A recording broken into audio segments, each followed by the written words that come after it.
was, you know, maybe 8, 9, 10. They were getting on with their lives. I honestly didn't think that they had ever had to deal with my mother the way my dad and I were having to deal with her. And I remember thinking it was so unfair. And I knew at a young age with, you know, with my visual disability, I wasn't going to be able to drive. And my sisters, you know, had their cars. And I was like, oh, they're free. And I'm never going to be free like they are. And I wouldn't say it was envy, but I definitely felt like I had been born with a disadvantage because I was born later and by myself. And it was kind of like being raised as an only child, being the baby and being so far spaced apart.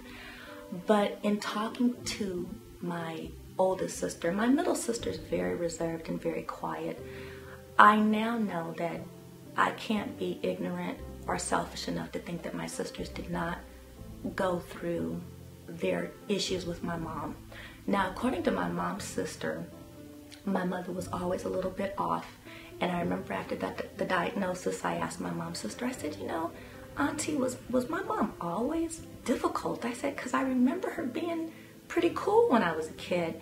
And she says, well, yeah, your mom was always a little sensitive, and coming up, you know, she was very, she used to hide out in the bathroom, and she was very self-conscious, and she would read in the girls' bathroom rather than go to lunch in school. And she always felt like she was, you know, not as good as everyone else. So my mom had her issues, and she was really sensitive. So when she married my dad, I'm sure they had to have been in love. You know, they had to have had some kind of foundation.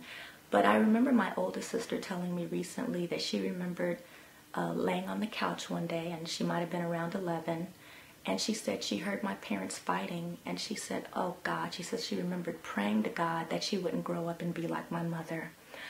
They tell me that my mother did put restrictions on them, and they weren't allowed to do a whole lot. But I even remember being at home when they were teenagers.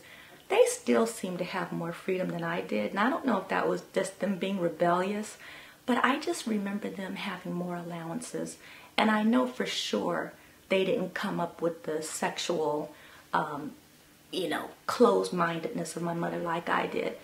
All I can say is I think that my mother's illness was progressive, and I don't think it was as bad as it was with my sisters when they were younger, but I do think it was there. And I just think as she got older, it just got worse and worse as she was untreated. So my sisters, you know, they had their issues. You know, I don't want to speak for them. I don't think they would approve of even what I'm doing here, you know, by telling my story. But I will respect them enough, but still be honest enough to say that I think they suffered to some degree, but not nearly as much as I did. And they definitely had freedom, because I remember them having cars and coming and going as they pleased, you know. But for my dad, and this is where I hope I don't lose it and get emotional, my dad had to learn to deal with my mom in his way. And he turned to alcohol. I remember when I was a young girl, he had his life outside the home, and he was an excellent provider. He always worked, and he never abandoned us. And I think my dad knew that my mother was probably too anxious-ridden to carry on working, because she had a job until I was about 6, and then she came off her job. And timely enough, I think that's when she probably was starting to have her breakdown. And he probably knew she couldn't handle working, but he always went to work, and he would bring the check home to my mom, and my mom knew he wasn't any good with money, so she would give him his cut. And my mother was excellent with managing the household, but she was the matriarch, and my father had very little say. And my father represents so much to me. I have so many mixed feelings about him, because he was my protector, and yet at the same time he was so weak against my mom. And so many times I wanted him to stand up against her, but even in my heart of hearts, I knew nobody could stand up against her, you know. She was just this strong force. So I felt sorry for my dad. And my parents lived as roommates from the time I could remember. I don't remember there being any nurturing between them, any romance. They never held hands. They never hugged. They never kissed. My sisters say they don't even know how I got here. And I don't either, because I can't remember a time that they were ever romantic or anything. They just had this coexistence. And, you know, Dad did his thing. You know, he had his buddies and he had his life outside the home.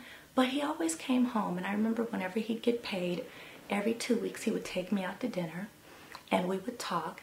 And I had this relationship with my dad. And then over here I had this relationship with my mom. But I didn't really have these two cohesive parents. They were manipulative, they were childish, they were selfish. Sometimes I had to come between them and break up fights. I had to be the voice of reason. I had to be the one to fix things up. When they weren't talking, my mom would say, go tell your father this, and my father would say, go tell your mother that. And I became a pawn, and I remember resenting that very much, but still understanding that my dad had to walk a careful line. He had to strike a balance. He had to pick his battles.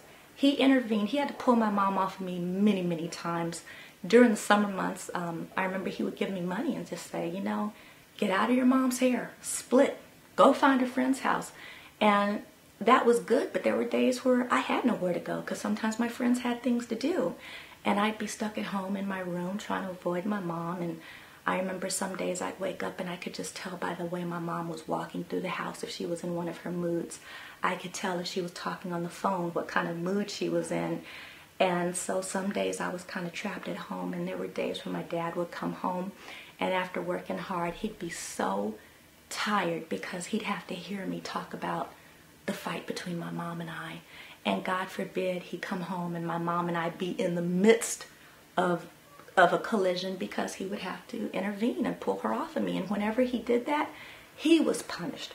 So I really feel bad for him, and I appreciate that he was there. And I asked him recently, you know, I said, Daddy, I said, why did you stay? And I remember he said to me, you know, you have a good mother. And he says, and I love her. And I believe he is and was in love with that part of her that didn't have, you know, that part of her that wasn't sick. He must have really loved that part deeply because he never left. And then he joked and he says, and plus if I hadn't hung around, she would have killed you. And I remember we both started laughing because, you know, between he and I, you know, we really got the front row seat with my mom. You know, we were so good at hiding what was going on at home. We'd be throwing dishes and cursing, sometimes all three of us. And I'd be like, I'm sick of you two. And my mom would be like, oh, well, you go to hell. You know? And it would just be craziness. And sometimes I'd have to call the police to break my parents up. A neighbor would knock on the door, and it was like a director was in the corner saying, cut. And we'd all just stop fighting to say, oh, hi, how you doing? You know? And it was just this facade, you know, and it was just so, just ridiculously weird. But my dad really, I think I feel extra sorry for him, almost more than for me, because it's like, I think he felt an obligation to stay. And I remember telling him one day, I said, you know, Daddy, you get that alcohol bottle, you know, you can lose yourself in a bottle of alcohol. I said, I don't have that luxury, you know, but he did what he could to stick it out. And so I give him a lot of credit for, you know, choosing to stay, because he sure didn't have to. And